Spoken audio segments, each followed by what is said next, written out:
महाराज जी, बहुत लोगों का प्रश्न है कि जब हम भजन करते हैं, ध्यान करते हैं तो हमें नींद आ जाती है। इसे दूर करने का उपाय क्या है? नींद को दूर करने का उपाय क्या है? नींद इसलिए आती है, पहला कारण, न भगवान में आ सकती है न भजन में आ सकती है। पक्की बात। भजन में जब आसक्ति होती है और नींद आ जाए ना, कभी ऐसे हुए हैं कि जैसे अनुष्ठान कर रहे हैं गायत्री मंत्र का, जब नवीन अवस्था, अब माला छूट गया, बड़े जोर से जलन हुई, क्योंकि अब पूरा फिर माला एक तरफ से शुरू कर। माला में ये नहीं कि काउंटर में तो जहां से छोड़ दिया वहां छोड़ दिया, माला में नहीं, माला में छूट गया तो फिर वहीं से सुमेरु के पास से शुरू किया जाता है। पेट ऐसे नोचा है, ठंडा पानी में खड़े हुए इससे लड़ा जाता है। जब लड़ जाओ तो जीत जाओगे। कम सोना, कम बोलना, कम भोजन करना, ये उत्तम साधक का लक्षण है। कम बोलना, कम भोजन करना और कम सोना। इतना कम नहीं कि आपको भोजन का चिंतन हो, इतना कम नहीं कि आपको भजन के समय नींद आवे, इतना भी मौन नहीं कि ऊं कर करके पूरा अंदर से चित्तवृत्ति बहिर्मुख कर लो। उचित बोलना, युक्ताहार विहार से, उचित भोजन और उचित शयन, इससे भजन में बहुत बल मिलता है। यदि 4-5 घंटे नींद ले लिया तो अब इसको बर्दाश्त मत करो, आलस्य को। नींद से लड़ना चाहिए। नींद इसलिए आती, पहली बात, भगवान में आसक्ति ना होने के कारण। दूसरी बात, खान पान सही ना होने के कारण।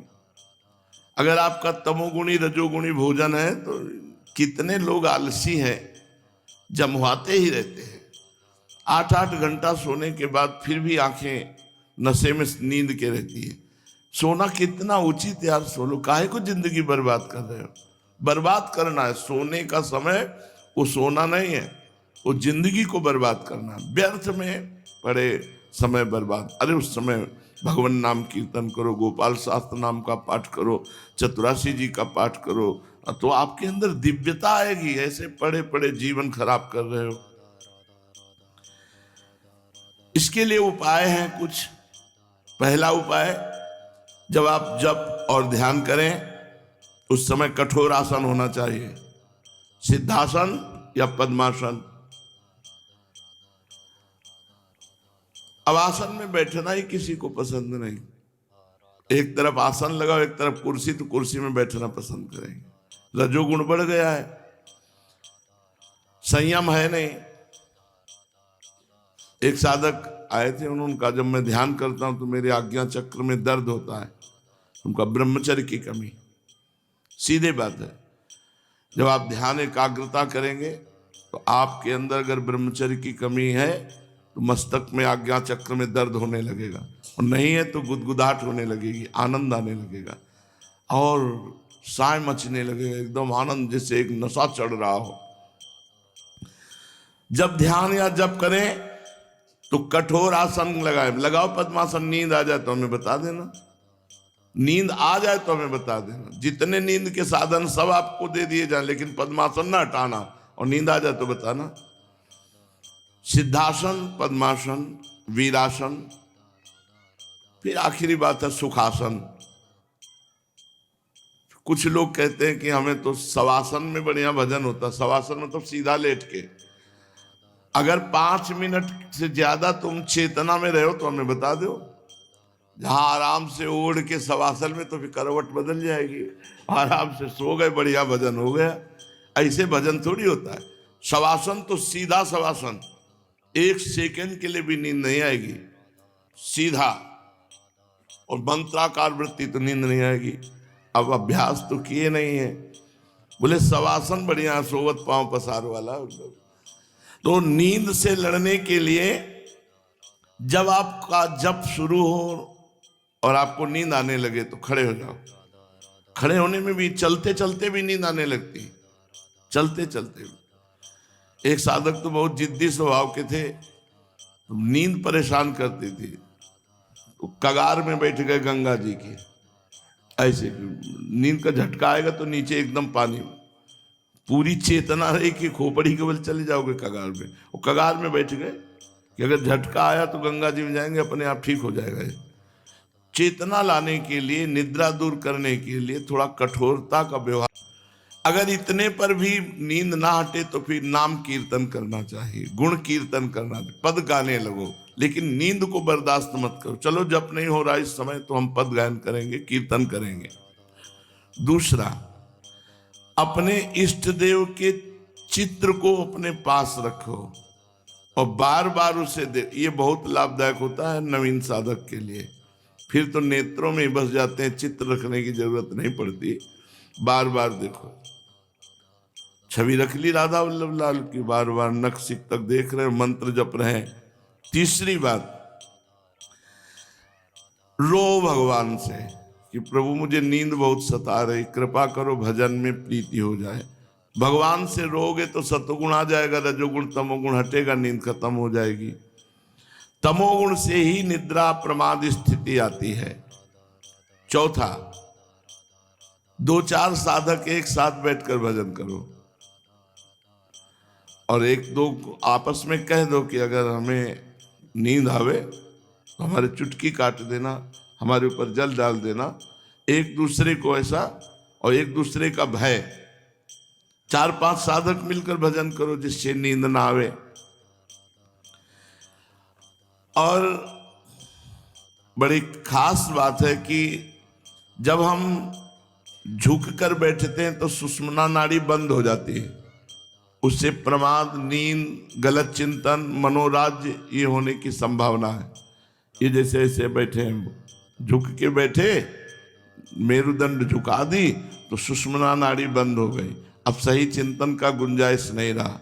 जब हम सीधे बैठते हैं तो सुषुम्ना मार्ग संचरण होने लगता है, उससे बहुत भगवत ध्यान में, भगवान नाम में बहुत बड़ी सहायता मिलती। भगवान का एक नाम गोपाल शास्त्र नाम में सुषुम्ना मार्ग संचारी, सुषुम्ना मार्ग संचार। ऐसे बैठो, भजन में बैठने का अभ्यास करो। अब हम तो तरसते हैं, बैठ ही नहीं सकते 5 मिनट पद्मासन सिद्धासन में बैठ सकते, किडनी फेल है। नहीं, 6-6 घंटे एक आसन में बैठने की कृपा गुरु कृपा से रही है। सिद्धासन या पद्मासन में तरसते हैं, जैसे नशेबाज अफीमची हो, वो अफीम के लिए तरसे, ऐसे इन बातों के लिए तरसते हैं। और आप लोगों को धन्य मानते हैं कि आपका शरीर स्वस्थ है, आप जवान हो, आप जितनी देर चाहो कष्ट में जीवन व्यतीत करते हुए भजन कर सकते हो। पद्मासन, सिद्धासन, सर्दी गर्मी भूख प्यास सहकर निरंतर भगवान का भजन। झुककर बैठने से सुषुम्ना नाड़ी बंद हो जाती है, अतः मेरुदंड को भजन करने वालों को एकदम सीधा रखना चाहिए। शरीर सम 90 अंश का कोण, इससे बहुत जल्दी शांति, समता और दिव्य शतोगुण, रोमांच होना, अशुभ प्रवाह होना, ये आनंद की वृत्तियां आने लगेंगी यदि मेरुदंड सीधा करके भजन करोगे।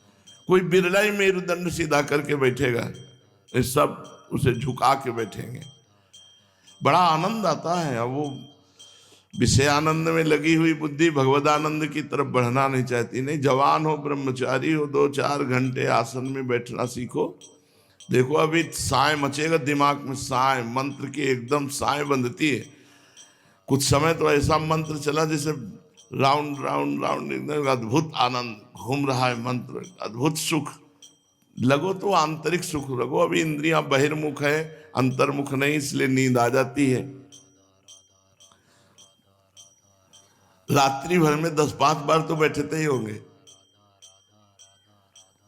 थोड़ी देर बैठे फिर 20 मिनट हुआ, इतने में लगा 2 घंटा हो गए, सो गए। तो कई बार तो 2 घड़ी रखवाए कि दोनों को चेक करते बराबर। एक लगन, एक भूख भजन की, तभी नींद कैसे आ सकती है। निद्रा भरपूर लो, 5 घंटे तो 5 घंटे सो लो, 6 घंटे सो लो, लेकिन भजन साधन सत्संग में नींद नहीं आनी चाहिए। सत्संग में जो नींद लेते हैं ना, तो उनको तमोगुण ज्यादा घेरे रहता है और दरिद्रता आने लगती है उसके स्वभाव में। भक्ति महारानी सिंहासन के सामने विराजमान होती है। भक्ति महारानी के पीछे दरिद्रता, जो खूब नाम कीर्तन करते हैं सुप्रभा पुलकित, तो भक्ति महारानी पहुंच जाती है। और जो सोते हुए ऐसे झटके से बुलाता है तो निद्रा तंद्रा दरिद्रता ये कहती हम आए आए आए, और बस वो आके बैठ गए। हमें जैसे छोड़ दिया जाए ना, बिल्कुल सोने का स्वभाव नहीं। अगर हम सोने के लिए पड़े भी तो सोने का स्वभाव नहीं। हमको लगता है व्यर्थ जीवन क्यों नष्ट करो, सोने में मरना तो है ही है, जितना कम से काम चल जाए चलाओ, खूब भजन करो डट के। सोना जरूरी नहीं है, भजन जरूरी है। एक दिन वो नींद आएगी कि कभी खुलेगी ही नहीं, तो उस नींद की याद करो जिस दिन आखिरी नींद होगी, तो तुम्हारे पास होगा क्या। इसलिए मोह निशा सब सोव निहारा, देखें स्वप्न अनेक प्रकारा, यही जग जामिनी जागे जोगी, परमारथी प्रपंच वियोगी। संपत्ति क्या है और विपत्ति क्या है। भगवान का नाम जप करना संपत्ति, और भगवान को भूल जाना ही विपत्ति है। का हनुमंत विपत्ति प्रभु सोई, जब तो सुमिरन भजन न होई।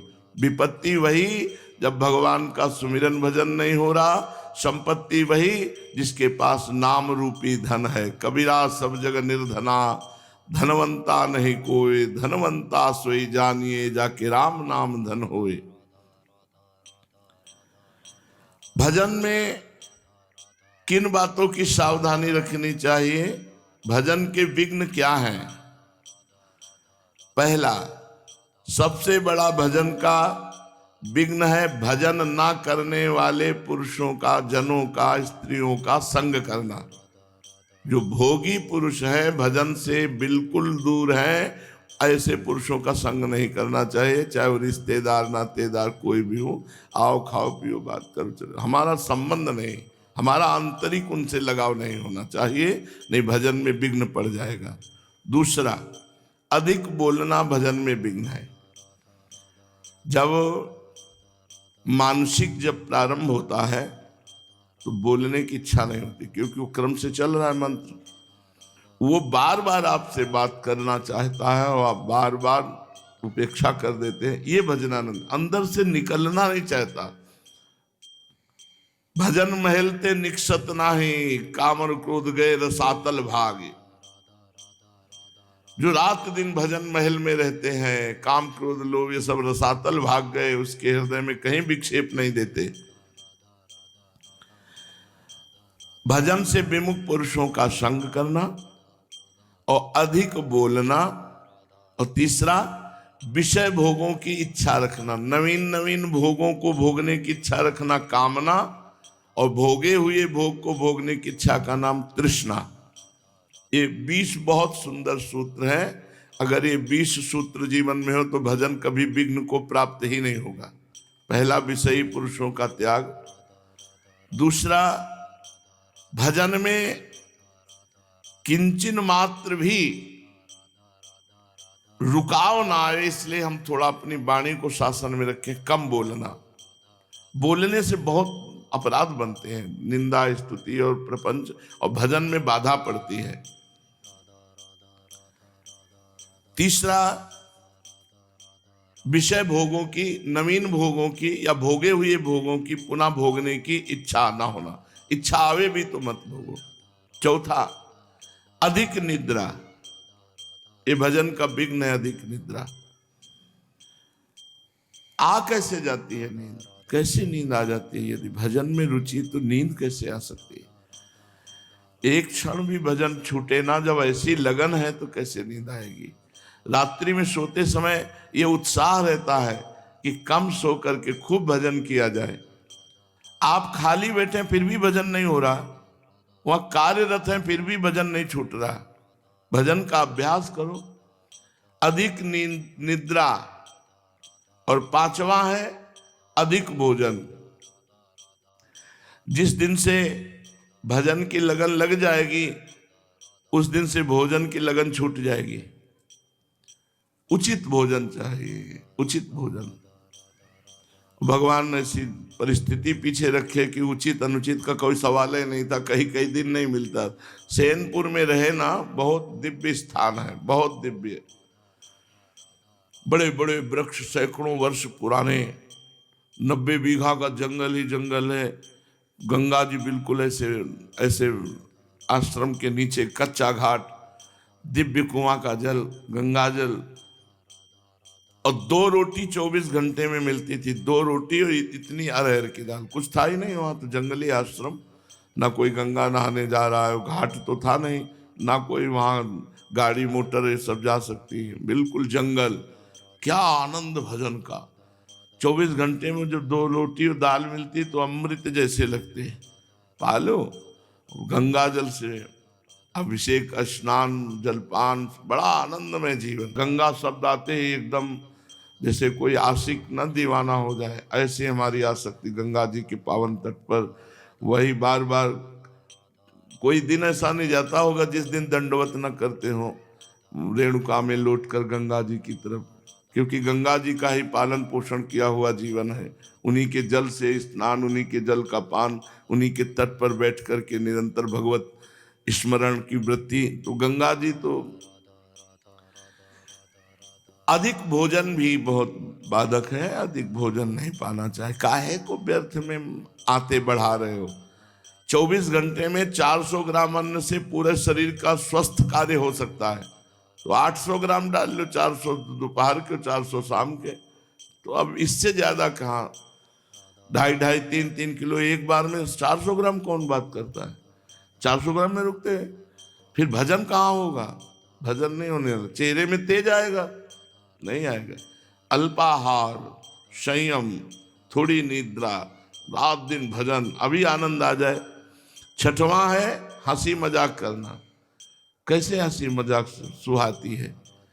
प्रभु के भजन करने वाले को प्रभु संबंधी ही हंसी आती है, जागतिक उसको कॉमेडी की जरूरत नहीं। कॉमेडी तो कहते कॉमेडी, हाँ उसकी जरूरत नहीं है। अच्छा, कुछ लोग सुबह सुबह बनावटी हंसते हैं, बोले हंसने से स्वास्थ्य ठीक रहता है। अरे हंसने से स्वास्थ्य नहीं ठीक रहता, प्रसन्न रहने से स्वास्थ्य ठीक होता है। प्रसन्न रहना अंदर का विषय हो, हंसना यहाँ का है, ये तो नाटक कर सकते हैं। अब ये तो ऐसे कोई हंसी है। प्रसन्न रहना, मन प्रसन्न हो गया, कैसे, भगवान से चित्त जोड़ करके। तो हंसी मजाक साधक को ठीक नहीं है। स्त्री में आसक्ति या स्त्री शरीर पुरुष में आसक्ति, ये भजन में बहुत बाधक है। 8वां, भजन करने वाले को क्रोध नहीं करना चाहिए, नहीं उसका भजन क्षीण हो जाता है। तुम्हें गुस्सा दिलाया जाएगा, भजन करने वाले को दिलाया जाता है।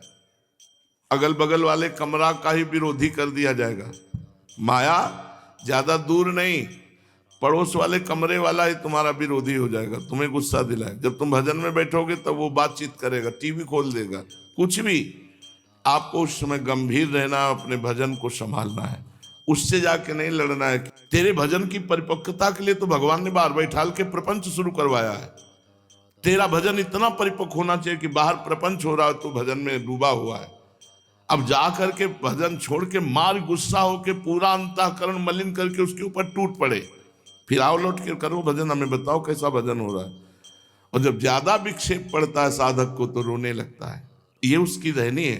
वो उससे कुछ नहीं बोलता, ज्यादा तो भगवान से रोने लगता है, प्रभु आपका एकाग्रता पूर्वक चिंतन भी नहीं कर पा रहे ना, तो वो तन्मयता को प्राप्त होता है। कभी नहीं ऐसा करना चाहिए कि दरवाजे के बाहर अगर कोई बातचीत कर रहा है कोई, तो हम उसको जाके झिड़क दें कि हमारे भजन में बड़ा विघ्न पड़ रहा है, तू जानता नहीं तेरे को वैष्णव अपराध लगेंगे। अरे वो नहीं भजन विघ्न प्राप्त, तू भजन को विघ्न दे रहा है। अब क्रोध कर रहा है, अंतःकरण मलिन हो रहा है, फिर बैठेगा जाके तो भजन होगा, उसी के लिए सांप निकलेगा और वो सांप लौट कर तुम्हारे ऊपर आएगा। वो जब तुम किसी का अमंगल अहित सोचोगे तो उसका बाद में होगा, पहले तुम्हारा हो जाएगा। तो हमें क्रोध नहीं करना, वाणी से या शरीर से या मन से भी किसी का बुरा नहीं चाहना, हिंसा नहीं करना। 10वां, जब भजन करोगे तो काम विकार बढ़ेगा। ये सब कोई देख लेना, सब कोई, काम वासना बढ़ेगी। इसी पर विजय प्राप्त करना है। क्या काम वासना मिटाने के लिए भगवान आपको नाम दिए हैं, मंत्र दिए हैं। जितना नाम मंत्र जप करोगे उतना वो मिटती चली जाएगी, और जितना भोगोगे उतनी बढ़ती चली जाएगी। जब हमारे हृदय में काम का संकल्प बनता है तो जलन होती है। उस जलन की शांति के लिए हम भोग चाहते हैं, और जब हम भोग लेते हैं तो निरंतर जलन बढ़ती चली जाती है। सांप का काटा हुआ जैसे विष चढ़ता है, ऐसे ही विषय का संकल्प किया हुआ वो इतना मदान हो जाता है कि रात दिन उसी का चिंतन होने लगता है, भगवत चिंतन में बाधा पड़ जाती है। सबसे बड़ा काम विकार है, इस पर ध्यान दे साधक, क्रिया में ना उतरे, नाम जप और मंत्र जप के द्वारा इसको शांत कर ले।